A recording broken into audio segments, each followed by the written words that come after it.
zingatia hiyo kodi. Bwana asifiwe. Mtu wa vyombo, hebu tusaidie hiyo miruzi hiyo. Maiki. Haleluya. Amina. Tunaelewana watu wa Mungu? Anamwambia Ibrahim, hebu simama. Toka nje kwanza, simama. Angalia kaskazini, angalia magharibi, angalia mashariki, angalia kusini.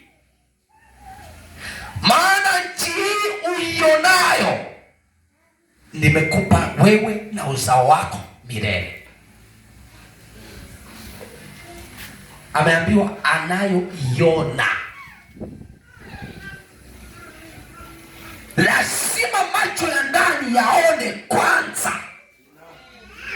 ndipo hayo yanayoonwa rohoni, kwa sababu vitu vyote vinavyoonekana asili yake ni rohoni. Hata sisi kwanza tulikuwa kwa Mungu, tulikuwa roho, tukawa hatuonekani. Alafu Bwana akasema awe Yusto, ndipo nikavaa mwili nikadhihirishwa.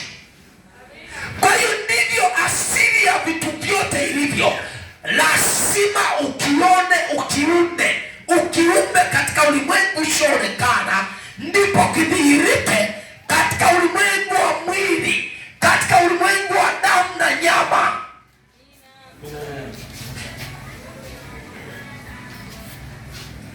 Haleluya. Bwana asifiwe. Sisi kama unanielewa mtu wa Mungu.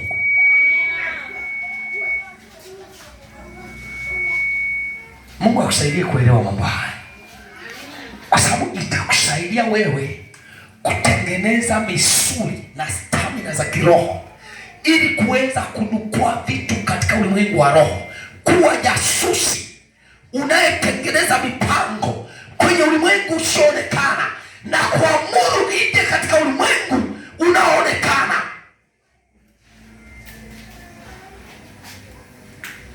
Bwana asifiwe. Kama angekuwa mchawi ndani angekuwa ananielewa maana ya maneno haya ni. Kwa sababu hata yeye wanaendaga kule vilingeni, alafu wanatengeneza maneno katika roho, wanatamka vitu katika roho, wanasema fulani kwa mfano Yusto. Haleluya.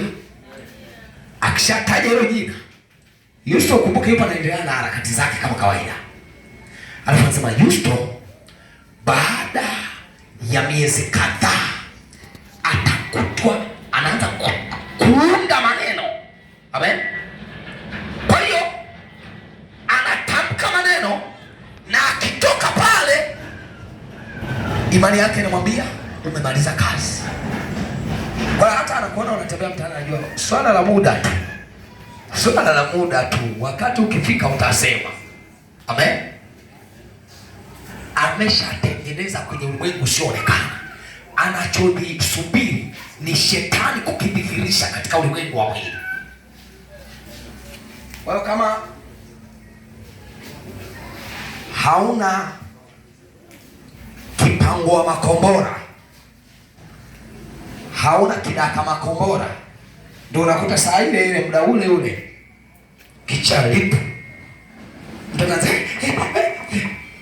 au jibu kichaa leo umeua kichaa toka Januari. Sema ilikuwa ni swala tu la muda, vinaendelea kufanya kazi kwenye ulimwengu wa roho, vinaendelea kutengenezwa, vinakamilishwa.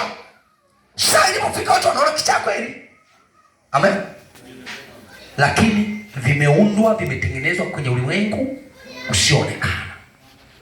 Kwa nini wewe unakaa tu, yani una imani ya juu kama unavuta bangi? Yani ni kama wale wanaovuta bangi.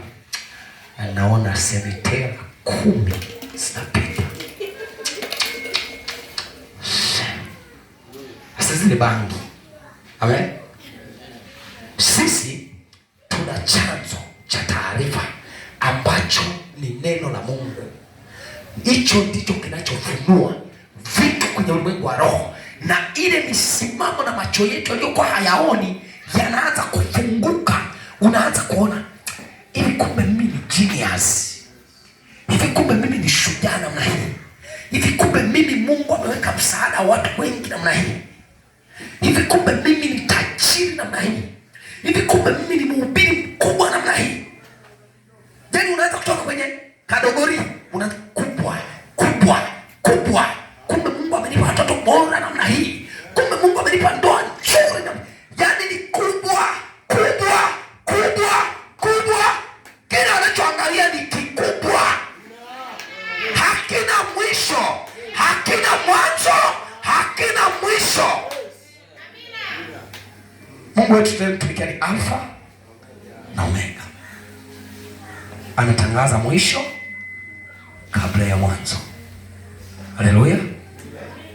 Bwana asifiwe. Sisi watoto wake tunatakiwa kufanana naye.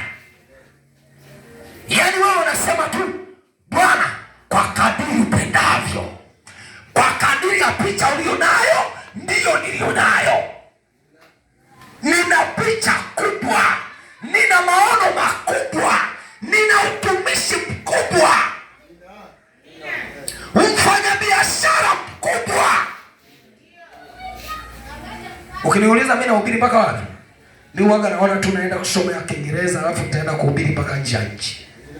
Yaani waga nasema tu one day yes, nitaenda kusoma tu lugha ya Kiingereza kwa sababu ndio inayonisumbua sumbua. Nikijua Kiingereza kuna siku mtakuwa mnaniona nahubiri nipo Kenya huko, nipo South Africa, niko wapi, injili ya Kristo ni mbele kwa mbele. Haleluya. Wewe usije kafikiri mimi naishia hapa. Bwana atafanyaje, atajua mwenyewe atakachofanya. Lakini mimi ndani yangu sioni utumishi wa kuishia hapa. Amina. Wao haupo. Wa kuishia hapa. Dogo sana napiga picha hapo. Mngekuwa mnapiga wengi.